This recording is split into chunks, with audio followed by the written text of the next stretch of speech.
I think had probably the most successful almost 6 months as a president and the presidency. I think they're saying it was the best 6 months, and I know for a fact they're saying the last 2 weeks there has never been anything like it as far as winning. President Trump signing the big, beautiful bill into law on Friday, July 4th, in a major legislative victory for Republicans. For more, let's bring in today's political panel. Republican strategist Lance Trover and former chief of staff for the White House press office and advisor to the press secretary, Yemisi Egbewale. Welcome to both of you. Happy Independence Day weekend. Happy Thank you, Mike. So, Lance, the Trump legislative agenda was signed into law, meeting his 4th of July deadline. Any surprise President Trump is flying high? No, not at all. I was thinking about this. I mean, this has been, these 6 months, these last 6 months have been some of the most consequential and productive for a presidential term, certainly in my lifetime that I can remember. But I think what also makes it more profound is that it's the first 6 months of a second-term presidency. Usually we get big things coming in the first term. This is a second term. And I think that speaks to a couple things. One, the unanimity of the Republican Party around President Trump and his agenda. And two, the laser focus with which the president, John Thune, and Speaker Johnson had with getting that agenda through and basically following through on the campaign promises they made last November. I asked Florida Republican Congressman Mike Herodopoulos about concerns potentially to rural health care. Let's play it, and I'll get you to weigh in. The person's most vulnerable, seniors in nursing homes, the disabled, kids, of course, pregnant women are all protected in the bill. And what I ask the critics, please read the bill. And second, we put $50 billion so those rural hospitals are not affected in this transition period as we improve Medicaid. On the other side, California Congressman Robert Garcia is blasting the new law. Clearly, the folks that Donald Trump hates are seniors, are our veterans, are low-income people, are immigrants, are students, are anyone who stands up for decency. And I think at this moment, people need to be very aware of what's actually in the bill. And the bill is going to impact probably 16 to 17 million Americans and their health care. It is nearly 900 pages. Yemisi, what's your assessment? Look, I will give it to President Trump. The House passed it, the Senate passed it, and he signed it on July 4th like he wanted to. Mm-hmm. But the question is, at what cost? Gutting programs that keep people alive. To Democrats, the cost is human lives. We know from the CBO report, which, Republicans used to trust the CBO, now they're doubtful of it, that 11 million people will lose their health care. We know that 8 million people will lose food assistance. Many of those people are children who don't get to decide what lives that they're born into. And I think when we focus so much on fiscal responsibility that it becomes ignorant and cruel, that's a problem. And so this might be an immediate success to President Trump because it makes a great headline to sign a bill on the 4th of July. But come midterms, the Republicans that have districts in states with those rural hospitals are going to feel this decision. Let's dig into the political impact. So I covered the White House when President Obama signed his legislative agenda, the Obamacare, and Republicans ran on that for several cycles. Lance, what about the impact of this bill and the obligation Republicans have to explain it to their constituents? Yeah, they've got a sales job to do. There's no question about it. But I think that was the importance of getting it passed now. I can't recall, you've covered Capitol Hill for a long time, getting something like this done this quickly in an administration. To me, it's probably been 20 years since a reconciliation bill was passed this fast. But I think that is the key because now voters will be able to see the effects. No taxes on overtime, no tax on tips. We aren't voting they're not going to raise their taxes next year. That gives them a long runway to see the effects of this bill. And it also means, Republican members can go back to their districts and talk about all of the good stuff that's in this bill, along with voters seeing and feeling it. That's why I know Democrats are hoping it's 2018 all over again. I think by passing this bill early, it actually works in Republicans' favor. Yemisi, there are concerns that some of the good stuff kicks in right away, and some of the more difficult stuff, like cuts, doesn't happen until after the midterms. Are you concerned? Well, I'm concerned on behalf of Republicans like Senator Lisa Murkowski, who came out of that vote looking like she had gone to war. There are a lot of Republicans that have made this very risky vote, and I don't think they'll have to wait until midterms. It's in their conscience. It's in the way that they're speaking about the bill. I'm very interested to see how they'll end up promoting it. We'll see what backroom deals the president has done with the ones that were holdouts, but I think they're going to really, really feel this in a couple of years. All right, let's get to the White House now, where it's been 6 months since President Trump made his political comeback and took office as the 47th president. Now, new CBS News polling shows strong support from the president from his base, but many Americans are also questioning some of the administration's priorities. Our CBS News YouGov poll found Trump's overall job rating approval at 42%, with 58% disapproving. Now, that's down from 53% in February and closer to where it was for much of his first term.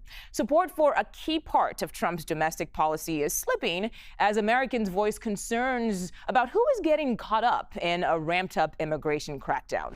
CBS News Chief White House correspondent Nancy Cordes is joining us now from Washington. Nancy, thank you for joining us today. What do the numbers tell us about concerns over these immigration crackdowns? Hi, Mugo. It's great to see you. What these numbers show us is that Americans are growing somewhat concerned, not necessarily about the actions that the Trump administration is taking to seal off the border, but some of the actions that it is taking to round up immigrants and send them back home. Specifically, what we see in this polling is that while the president's MAGA base is sticking with him, there are more and more independents and Democrats and even some Republicans who say that they think that the administration is being too aggressive in sending people who aren't necessarily dangerous criminals back to their home country, rounding them up. They want the administration to focus on people who are dangerous. And they also have concerns about some of the deportation facilities that have been set up here in the U.S. to house these individuals before they are sent back. We're talking about places like Alligator, Alcatraz. And then finally, what you see is Americans saying that they feel that the administration may be focusing too much on immigration and not enough on their key issues, which are the economy and prices. Yeah, and you mentioned Trump's support amongst his base there, which is admittedly still very strong. But does the slip in his overall numbers show any advantage for Democrats when we're looking ahead to 2026?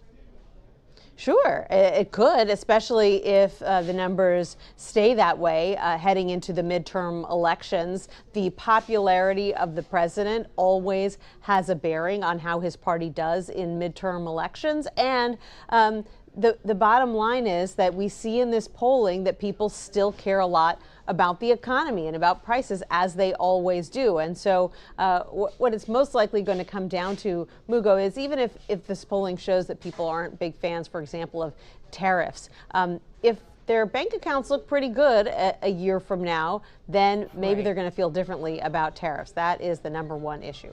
That is very true. Good point there. So, Nancy, our polling showed up to 50% of Republicans, they're satisfied with the administration's handling of the Jeffrey Epstein case. But then 89% of those polled want to see all DOJ files released. How does the White House handle this moving forward?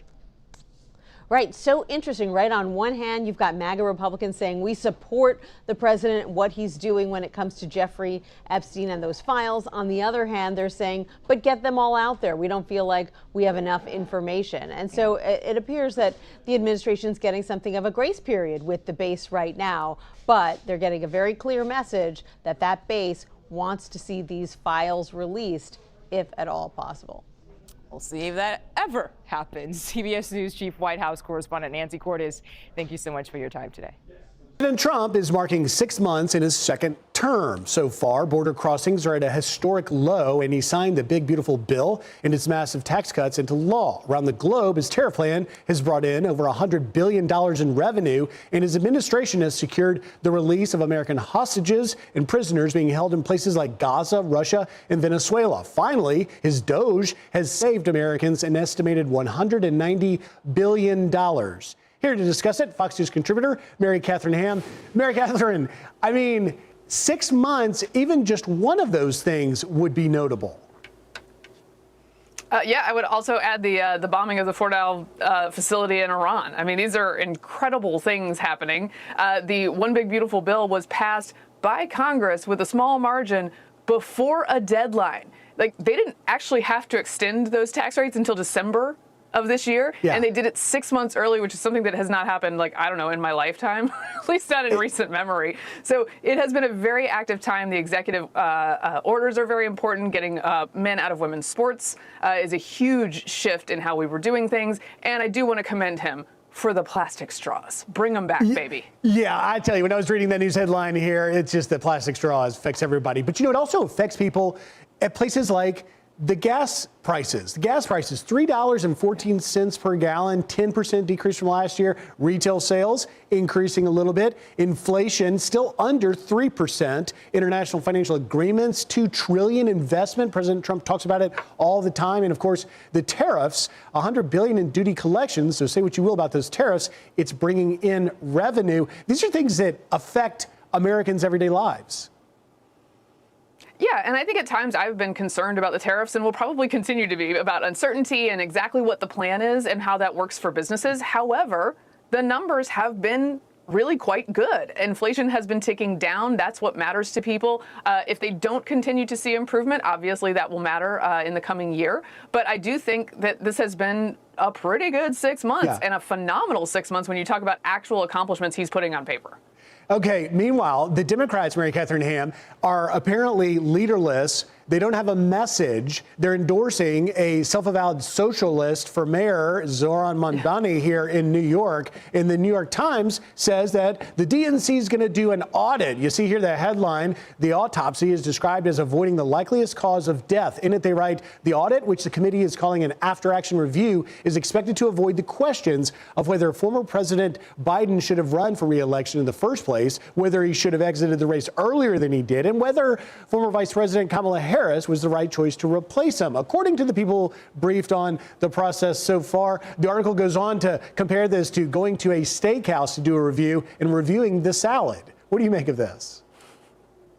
Democrats never miss an opportunity to miss the point, and I don't think they're tackling this very well. They're sort of brushing aside the idea that the brand is in a gutter for a reason. They ran an incompetent and incapacitated executive, didn't do a primary because they didn't realize that was going to be a problem until too late, because they lied to everyone about it, even though we could all see what was going on with our own eyes. They replaced him with his vice president, who they had already picked knowing she wasn't very popular or capable. She goes out there, and now they're like, you know what was the problem? The PAC. Yeah. The PAC spent the wrong money in the wrong places. That wasn't the problem, guys. And if you're not tackling what the actual problem was, you're not going to actually fix it. The other issue is that they felt out of touch, right? They felt out of touch maybe because they had a PAC that spent $560 million in just a couple of weeks. Hard truths I'm not sure they're ready to confront. After-action reports have like 4 parts. What was the goal? What actually happened? Why did it happen? And how will we do it differently? I'm not sure how they get to any of that with the way they're trying to dive into it now. Mary Catherine Ham, thank you very much for getting up early. Have a great rest of your weekend. 6 months into his second term, President Trump praising the work his administration has done, releasing a White House-produced highlight reel. Donald Trump immediately getting to work with a remarkable show of the use of executive power. We've never seen anything like this. The American economy is better for it. $2 trillion in international financial agreement and record tariff revenue. The next 3.5 years will probably be just as busy. Now, after months of federal government cuts, tariffs implemented on friends and foes, and a dramatic crackdown on immigration, Americans are weighing in. A new CBS News YouGov poll finding 58% of the country disapprove of the job Trump is doing. Since he took office, his approval rating has fallen steadily. But the Epstein files remains a hot topic that won't cool down. MAGA world erupted after Attorney General Pam Bondi decided not to release all the files, declared the convicted sex offender left no client list, and was not murdered but did kill himself in jail. Many conspiracy theorists who once applauded Trump's promise to release all the files have turned on him. In response to the fury, the Department of Justice requested grand jury testimony related to convicted sex offender Jeffrey Epstein be released. But it's unclear if a judge will do that.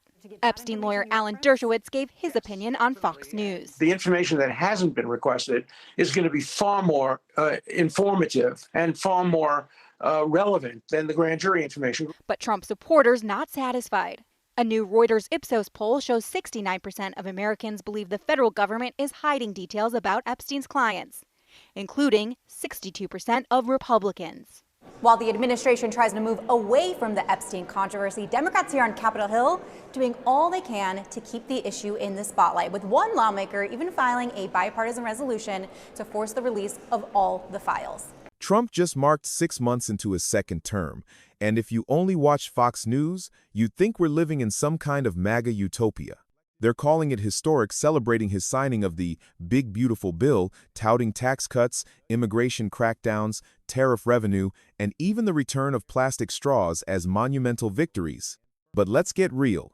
Behind the smoke and headlines, Americans are seeing a different picture, and Fox's own polling proves it. Trump's approval rating has dropped to 42%, with 58% disapproving. That's a steep fall from earlier this year, and it's not just Democrats turning on him. Independents and even some Republicans are starting to push back. Why? Because they're the ones feeling the real impact of Trump's policies. That big, beautiful bill may be a GOP dream on paper, but it comes at a brutal cost. The CBO says 11 million people could lose health care. Another 8 million may lose food assistance. Rural hospitals are on the chopping block. Yet Trump parades this bill like it's a gift to the nation. It's not. It's a political trophy paid for with human consequences. And what do we get in exchange? No tax on tips. That's the headline. Meanwhile, working families are still drowning in high rents, food costs, and childcare expenses. Inflation may be down slightly, gas prices dipped, but real people aren't seeing real relief. Tariffs have generated over $100 billion, but that's not free money. That's money pulled from American pockets through higher prices on everyday goods. And Trump's aggressive immigration stance?